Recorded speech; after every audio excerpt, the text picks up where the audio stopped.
السلام علیکم ویورس، کیسے ہیں آپ سب؟ آج میں آپ کو علم کے بارے میں بتاؤں گی، علم کی فرضیت اور فضیلیت۔ علم کے معنی ہے جاننا اور آگاہ ہونا۔ اللہ تعالیٰ نے اپنے بندوں پر بہت سے احسانات کیے ہیں، جن میں سے ایک احسان علم ہے جو اس نے اپنے بندوں کو عطا کیا ہے۔ حضرت محمد صلی اللہ علیہ وآلہ وسلم پر جو سب سے پہلے وحی نازل ہوئی، اس میں ارشاد ہے، اقرأ باسم ربک الذی خلق، خلق الانسان من علق، یعنی کہ ترجمہ، اے انسان اپنے پروردگار کا نام لے کر پڑھیے جس نے تمہیں پیدا کیا۔ تو ہمارے نبی صلی اللہ علیہ وسلم کا ارشاد پاک ہے کہ علم ہر مسلمان اور عورت پر فرض ہے، اس لیے مسلمان پر لازم ہے کہ وہ علم میں کوتاہی نہ کرے۔ یعنی کہ وہ بھی تو بولا گیا نا کہ علم حاصل کرو چاہے تمہیں اس کے لیے چین جانا پڑے۔ اس وقت میں چین جانا بہت مشکل تھا، لیکن اب تو پھر بھی آسان ہے۔ علم کی بہت اہمیت ہے۔ انسان زمین پر اللہ تعالیٰ کا خلیفہ اور نائب ہے۔ اسے علم ہی کی وجہ سے باقی مخلوقات پر فضیلیت حاصل ہے۔ علم ہی کی وجہ سے فرشتے جو کہ بہت ہی افضل ہیں، ان کو حکم ہوا، فرشتوں کو حکم ہوا کہ حضرت آدم علیہ السلام کو سجدہ کریں۔ اس سے واضح ہوا کہ علم نے انسان کے لیے عظمت کی بنیاد رکھی۔ نبی کریم صلی اللہ علیہ وآلہ وسلم نے اپنے بارے میں فرمایا کہ میں معلم بنا کر بھیجا گیا ہوں، میں معلم بنا کر بھیجا گیا ہوں۔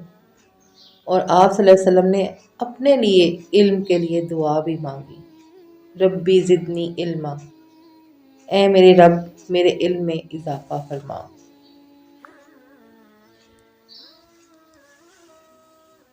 علم کی اشاعت کے سلسلے میں نبی اکرم صلی اللہ علیہ وسلم کی کوششوں کا اس بات سے بھی اندازہ لگایا جا سکتا ہے کہ غزوہ بدر کے موقع پر اس کے بعد کافر قیدی آزاد ہونے کے لیے فدیہ نہ دے سکے، تو ان سے آپ صلی اللہ علیہ وسلم نے فرمایا کہ وہ 10 بچوں کو لکھنا پڑھنا سکھا دیں تو انہیں آزاد کر دیا جائے گا۔ اور آپ صلی اللہ علیہ وسلم نے مردوں کے ساتھ ساتھ عورتوں کو بھی حصول علم کی تاکید کی۔ مسلمان کو علم کی طرف سب سے زیادہ توجہ دینی چاہیے۔ قرآن مجید نے دین کے بنیادی احکام کے ساتھ ساتھ دنیاوی فلسفہ، تاریخ، غذا اور غذائیت اور سائنسی علوم پر غور و فکر کی بھی دعوت دی۔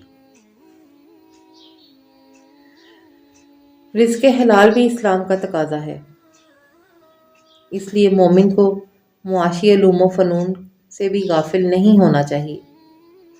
بندہ مومن کی عبادت کا مقصد تقوی اور رضا الہی کا حصول ہے۔ قرآن میں ارشاد ہے، انما یخشی اللہ من عبادہ العلماء، ترجمہ، اللہ کے بندوں میں سے اہل علم ہی اللہ سے ڈرتے ہیں۔ یہ بھی ضروری ہے کہ جو علم حاصل ہوا اسے آگے پھیلایا جائے اور دیے سے دیے کو جلایا جائے۔ رسول صلی اللہ علیہ وسلم نے فرمایا، مجھ سے ایک آیت بھی سنو تو اسے آگے پہنچا دو اور اس کی تبلیغ کرو۔